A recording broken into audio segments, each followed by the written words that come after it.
I used to be into magic tricks. I loved going to magic shows like Penn and Teller whenever I visited Las Vegas, and people like them inspired me to learn a bit of magic myself. I was really bad at magic, and I only knew really simple tricks, but I still managed to amaze a few people, and that made it fun to me. I remember sitting in a class back in 8th grade, performing card magic for my classmates. None of them knew how it worked, so whenever a card appeared somewhere new, or I correctly guessed the card that they chose, they were amazed. It wasn't as fun when someone understood how the magic worked.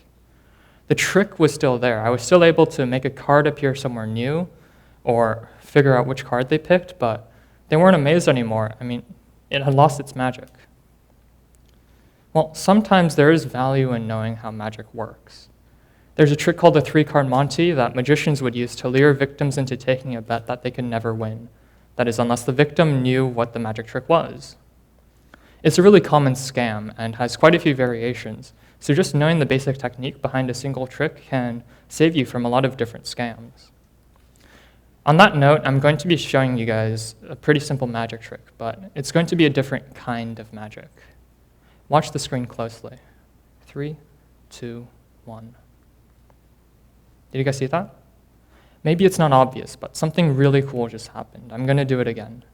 3, 2, 1.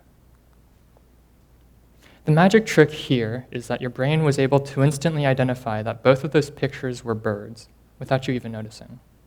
What's even cooler to me was that your brain was able to go from picking out the bird from all the different shapes and colors in the image to knowing that it was a bird instead of a stapler or a beach ball in a matter of a fraction of a second.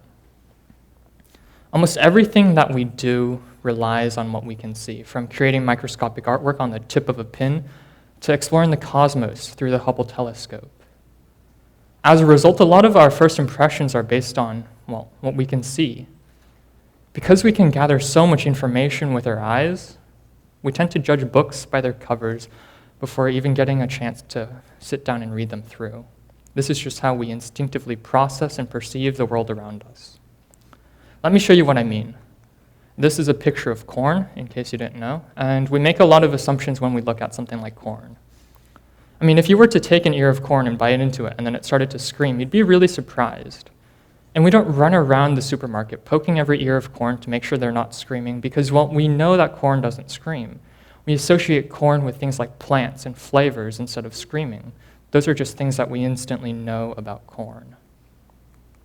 We're not only doing this when we're shopping for corn at the grocery market. We're doing this when we're riding our bikes and we see a squirrel, when we're looking for our car keys on a messy table, even when we're meeting new people for the first time. You probably had a few thoughts about me when I stepped on the stage. We never stop, and this process is so fundamental to our brains that our perception and processing and understanding of the world around us relies almost entirely upon it.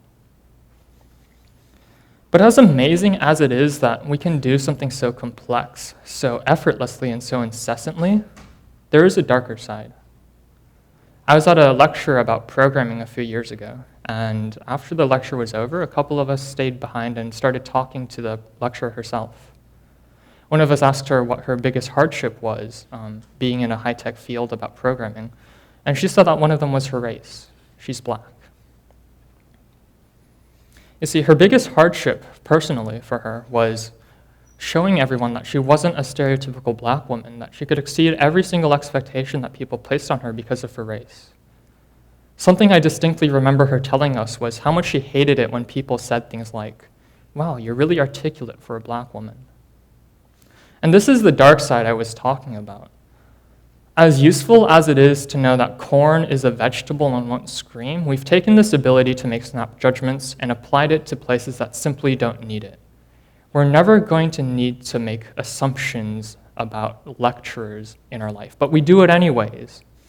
The person who made that remark to the lecturer I was talking about earlier never thought that someone black could be articulate because, similar to how we don't expect corn and screaming to be on the same object, she never expected the trait of being black and articulate to be on the same person. It's perfectly normal, but I think this forms the core of racism. It's because we've taken this process and applied it to race and humans that we are racist. And this has been going on ever since history has started. I mean, if we go back in time to 19th century America, anyone who saw a black person walking around on the streets would instantly know that they were a slave, even though that may not have been true. Fast forward to World War II, everyone was terrified of the Russians and the Japanese because they thought they were, communists or spies or something worse.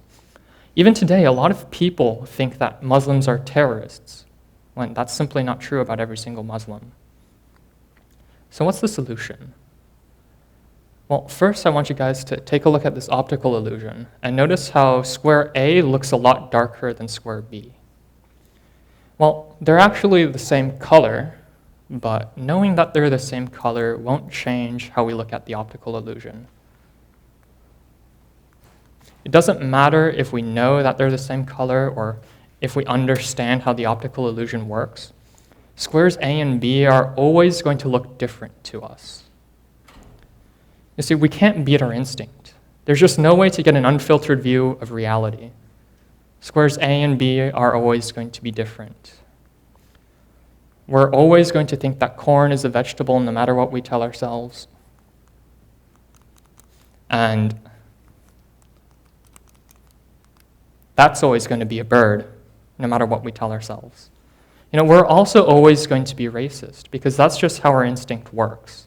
That's what our instinct is telling us. But we don't have to see what reality is to know what reality is.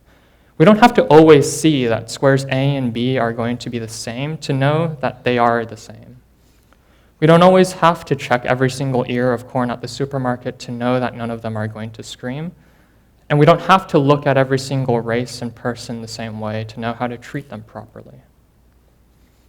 So, my solution to racism is pretty simple. We just have to know that we're racist. I think our approach of just trying to shut away our racist instinct and say every single person is the same on the inside is wrong, because our instinct tells us that they're different.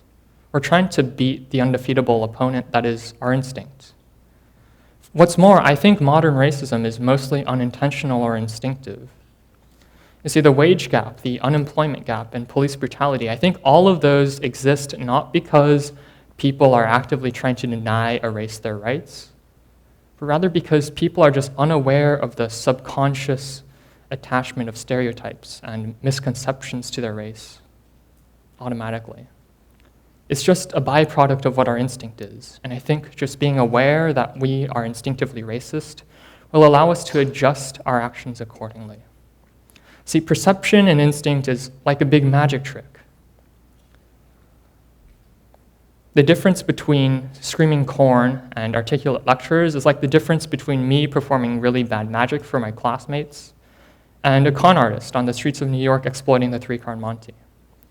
Sometimes it's okay to sit back and be amazed by the magic in our minds, but sometimes not even knowing that it's magic is really going to hurt us. Remember, sometimes there's value in just knowing how the magic works. Thank you.